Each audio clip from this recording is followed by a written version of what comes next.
اس ضمن میں مولانا سید ابو الاعلیٰ مودودی مرحوم و مغفور کا معاملہ خصوصی اہمیت کا حامل ہے، اس لیے کہ ان کے ساتھ میرے ذہنی و قلبی تعلق میں اتار چڑھاؤ کی کیفیت شدت کے ساتھ واقع ہوئی ہے۔ چنانچہ اس کا آغاز شدید ذہنی و فکری مرغوبیت اور گہری قلبی محبت و عقیدت کے ساتھ ہوا، جس میں ذاتی احسان مندی کا عنصر بھی شدت کے ساتھ موجود تھا،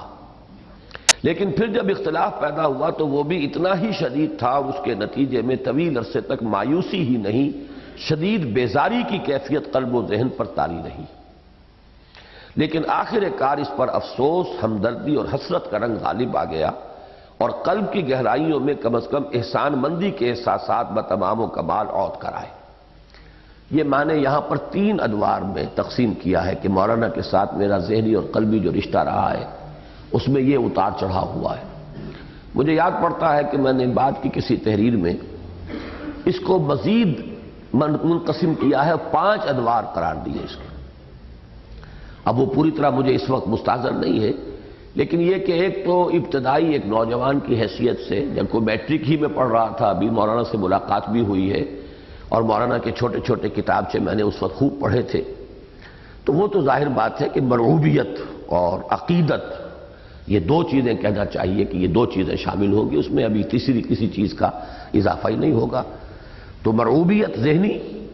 اور عقیدت۔ اس کے بعد کا جو دور ہے جو ذرا میری خود اپنی شعوری زندگی کا بھی جب آغاز ہوا ہے کالج لائف میں، تو اب یوں کہیے کہ وہ عقیدت جو ہے وہ محبت میں بدلتی ہے پھر،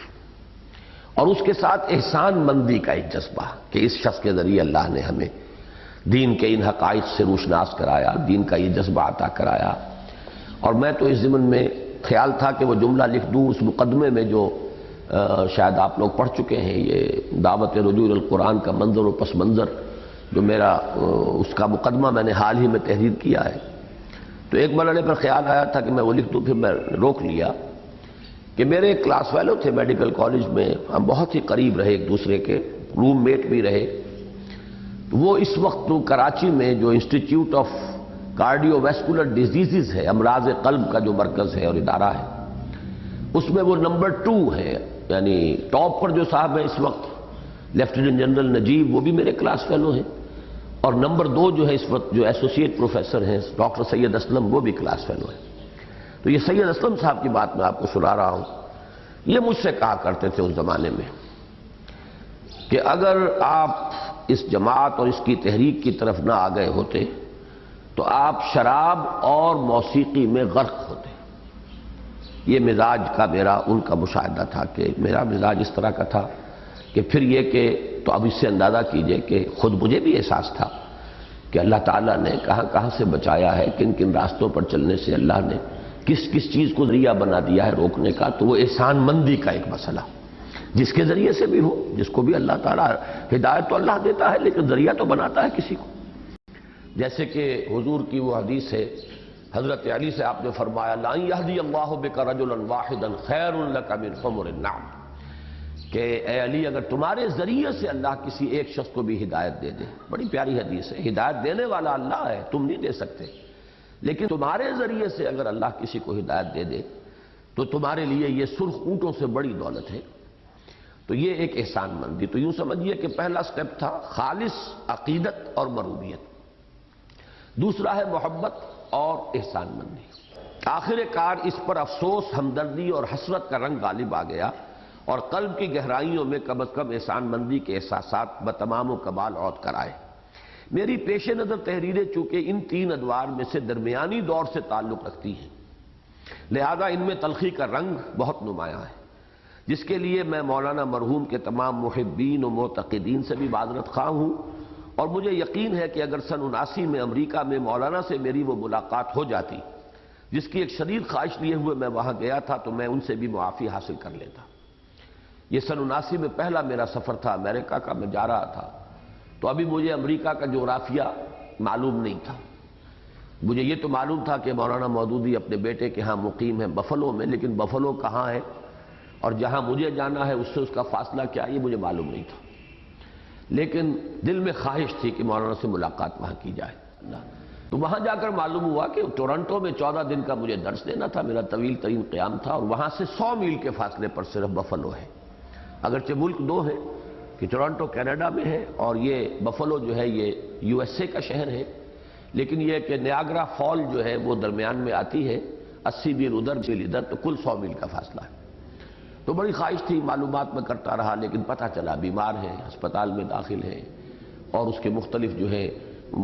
معلومات، اس کے مختلف مراحل بیماری کے، یہاں تک کہ آخر معلوم ہوا کہ اب طبیعت ٹھیک ہو گئی ہے، لیکن ابھی ڈاکٹرز نے 2-3 دن اور کہا ہے کہ مہلت رہے تو پھر ملاقات ہو سکے گی۔ تو میں نے اسی خیال سے اپنا پروگرام بھی ایکسٹینڈ کیا، شکاگو گیا، پھر واپس شکاگو سے پروگرام تھا کہ میں یہیں ٹورنٹو آؤں گا، یہیں سے پھر جاؤں گا مولانا سے ملاقات کے لیے، لیکن شکاگو پہنچا ہی تھا، ڈاکٹر خورشید ملک کے گھر میں جا کر بیٹھا ہی ہوں کہ اطلاع آئی کہ مولانا کا انتقال ہو گیا۔ یعنی وہ اصل میں وہی کیفیت تھی کہ جو اکثر ہوتا ہے کہ بیماری میں جو ایک دفعہ جو ہے وہ شعلہ بھڑکتا ہے، پہلے صحت اچھی ہو جاتی ہے، گویا کہ جسے اطلاع یہ ملی تھی کہ اب ان کی طبیعت ٹھیک ہے بالکل، تو وہ در حقیقت وہی، تو وہ آخری جو چمک دمک ہوتی ہے کسی چراغ کی وہ تھی کہ پھر میں وہاں سے گیا اور مولانا کے جنازے میں شرکت کے لیے بفلو، وہاں سے ڈاکٹر خورشید ملک صاحب نے اہتمام کیا میرے لیے۔ تو وہاں پر ڈاکٹر احمد فاروق جو ان کے بیٹے ہیں نمبر 2 مودودی صاحب کے، میں تو گیا تھا ڈرتا ہوا کہ وہ مجھے کہیں گے گیٹ آؤٹ، اور میں نے سنا بھی یہ تھا کہ وہ بہت تلخ مزاج کے آدمی ہیں، غسیلے اور جلالی انداز کے، لیکن انہوں نے مجھے بہت ویلکم کیا، اور پھر یہ جملہ بھی کہا کہ ابا جان بھی آپ سے ملاقات کے بہت خواہش مند تھے، لیکن میں کیا کروں کہ ان کے معالجین نے سختی کے ساتھ منع کیا ہوا تھا کہ کوئی ملاقات نہ کرے سوائے قریبی رشتہ دار کے۔ تو اس سے یہ کہ مجھے اطمینان ہوا، وہ میں ابھی بتا رہا ہوں۔ اگر سن 79 میں امریکہ میں مولانا سے میری وہ ملاقات ہو جاتی جس کی ایک شدید خواہش لیے ہوئے میں وہاں گیا تھا، تو میں ان سے بھی معافی حاصل کر لیتا، اس لیے کہ اسی زمانے کے لگ بھگ مجھے ایک اطلاع ایسی ملی تھی جس سے پورا اندازہ ہو گیا تھا کہ مولانا کے دل میں میری جانب سے کوئی تکدر یا رنج نہیں ہے۔ یہ اطلاع جناب عبد الرحیم deputy chief mechanical engineer Karachi port trust نے دی تھی کہ ایک نجی محفل میں جس میں وہ خود موجود تھے، مولانا مرحوم نے میرے بارے میں یہ الفاظ فرمائے تھے کہ اس شخص کے بارے میں مجھے یہ اطمینان ہے کہ وہ جہاں بھی رہے گا دین کا کام کرتا رہے گا۔ یعنی یہ کہ ہمارا ساتھ تو چھوڑ گیا، مجھ سے تو اختلاف ہو گیا، جماعت سے علیحدگی اختیار کر لی، اور یہ ابھی اسی دور کی بات ہے تقریباً، کراچی پورٹ ٹرسٹ کے یہ عبد الرحیم صاحب، مجھے معلوم نہیں کہ وہ کس پوسٹ پر ہیں، کہاں ہیں، بہرحال انہوں نے مجھے یہ اطلاع دی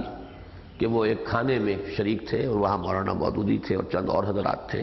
تو وہاں مولانا نے جیسے گفتگو میں ذکر آ جاتا ہے، تو میرا جب تبصرہ ہوا، میرے بارے میں جب تذکرہ ہوا تو مولانا کا تبصرہ یہ تھا،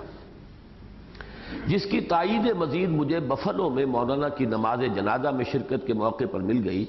جب مولانا کے خلف الرشید ڈاکٹر احمد فاروق مودودی سے معلوم ہوا کہ میری مولانا سے ملاقات کی خواہش یک طرفہ نہ تھی، بلکہ ان کے الفاظ میں ادھر ابا جان بھی آپ سے ملاقات کے بہت خواہاں تھے، لیکن وہی جو میں نے عرض کیا کہ معالجین کا شدت کے ساتھ جو ہے وہ حکم تھا۔ بہرحال یہ میرا اور مولانا مرحوم کا ذاتی معاملہ ہے،